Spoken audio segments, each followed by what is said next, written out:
Sim Race Train here. Welcome to another GT Sport video. Today we're in the front wheel, front engine Group 4 cars for Daily Race A. As you can see in the background here, we have gone with the Peugeot RCZ. I know it's a plain livery this time, but unfortunately we couldn't change them this week. We were kind of locked into using the cars as they were. I think I'm ready for a good race at Laguna Seca. Let's see what we can do here today.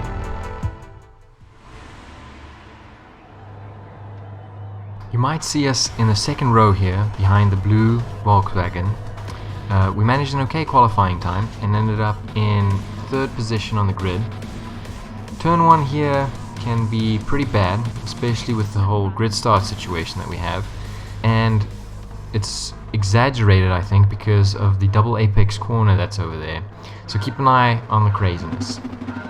Go at Laguna Seca and you'll see that I just have the traction control on 1 just to get a better pull away. We get off to a great start, a really great start, but unfortunately it pushes up to the outside line for turn 1, which is not the greatest. We're going to go half speed here, and would you look at that almighty armada that I was approaching turn 1. You're going to see a yellow McGann not brake at all, and then right ahead of us you're going to see the guy in the blue Volkswagen just get absolutely sent into the next dimension. It's so unfortunate. He was the fastest guy on the track, qualified in pole, and that still happened. You know, we're just lucky that we got through with just kind of some random contact. Alright, back to full speed here, through the next corner, and I'm going to make my first mistake coming up right here. Going to this turn, I just don't expect the pack to slow down quite as much as they do, and I just tap the guy that's right in front of me, and he goes into the green guy, and which sends him going off the track. You know, I'm sorry, I didn't see that had happened at the time, you know, so I can't take it back, but I can stick my hand up and say, I'm sorry, that was my mistake. Alright, things are gonna settle down a little bit behind us. Now we have a little bit of a gap that's gonna build up, and really now it's about not dying in the next 2 corners. This is a tricky corner, you can easily get lost in the gravel there, and the next corner is obviously the corkscrew where it can go wrong pretty easily. I make my second mistake here as the guy ahead of me brakes, and I just give him a gentle tap. He goes a little bit more slowly than I was expecting. I let him go out ahead of us and we fill in back behind him. So right now we're in 4th place, and we're going to see if we can chase down the guy ahead as we're about to complete the first lap here at Laguna Seca. Alright, let's zoom through this next lap while we chase this guy down. All I really want is to be consistent. You know, at Laguna Seca, if you go off, you get lost in the gravel and it takes you a really long time to get back on track, or you get reset and you lose a lot of time. So it's really important to try and be as consistent as you can. You know, I practiced a lot to try and keep my times consistent and to make sure that my race pace got kind of close to my qualifying pace. So basically I'm just trying to do that and try and slowly reel this guy in. At the same time trying to see where he breaks, where he's maybe not so good, so that as soon as I get a chance I can pounce. Alright, back to normal speed here, and you're going to see the driver head just goes wide. That immediately makes me think, can we get a run on him into this last corner, or maybe out of this last corner onto the straight? So I'm going to go tighter so I don't run into him, try and get a run, but he gets a better exit than we do. So I'm just going to try and fill in close behind him, get in his slipstream, and try get up close again. For this first corner, I'm going to brake as soon as you get to this line. Trail brake into the corner, stay nice and tight. Slowly accelerate out of the corner, try and get on the power as early as you can. This next corner, you're going to go out as wide as you can using that rumble strip, and then keep it tight on the apex. And into this next corner, he's going to make another mistake. He's going to run wide again, and we just get a really good run as I don't brake into that corner. Actually, I just kind of lift.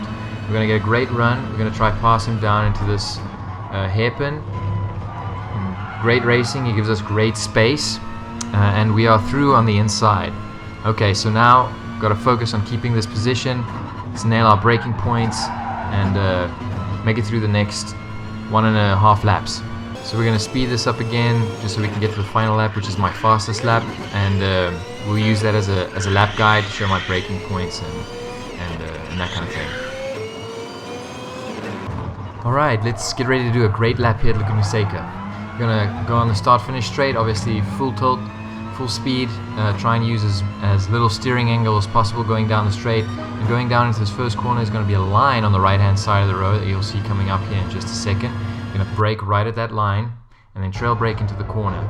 This is a double apex corner, which means you got to come tight to this first apex. You're going to go out a little bit and then tight again on the second apex. Overall, it's better to stay more tight rather than to have a wider line.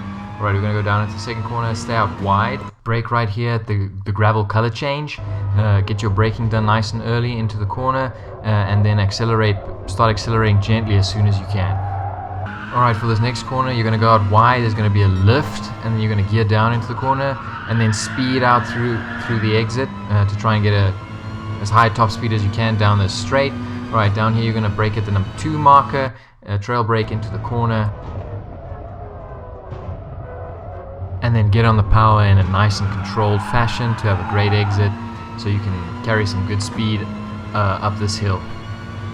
This next corner can really kill you. You're going to brake somewhere between the 2 and the 1 marker board. Just dab the brakes and then turn in pretty sharp and power out through the corner to try and carry as much speed as you can up the hill into the corkscrew. You really don't want to run wide here. That gravel will pull you off and you will just go into another dimension. Going up into the corkscrew, you're going to brake at the number 3 marker board. There's a line next to the road. Trail brake into the corner and then start powering out through the corkscrew. Once you get the car pointed in the correct direction, you're going to be in 2nd gear, very rapidly go up into 3rd and then power through the corner.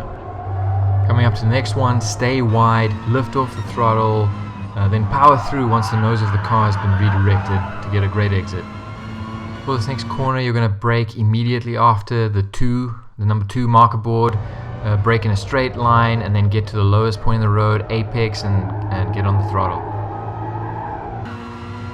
For the last corner, you're going to brake pretty close after the number 3 marker board, trail brake into the corner and then power to the throttle on the way out, focusing not to go wide. There's this thick sand out there that will really bog you down. Alright, and then you just want to get on the power and get up to as high a top speed as you can down this long straight. And that's going to conclude a lap here in Laguna Seca, and we're going to finish here in 3rd place. This is a fun race, but it can have a pretty tumultuous turn 1. Hope you guys enjoyed the video. Please remember to like, subscribe, and comment if you do. And I'll see you on the next one.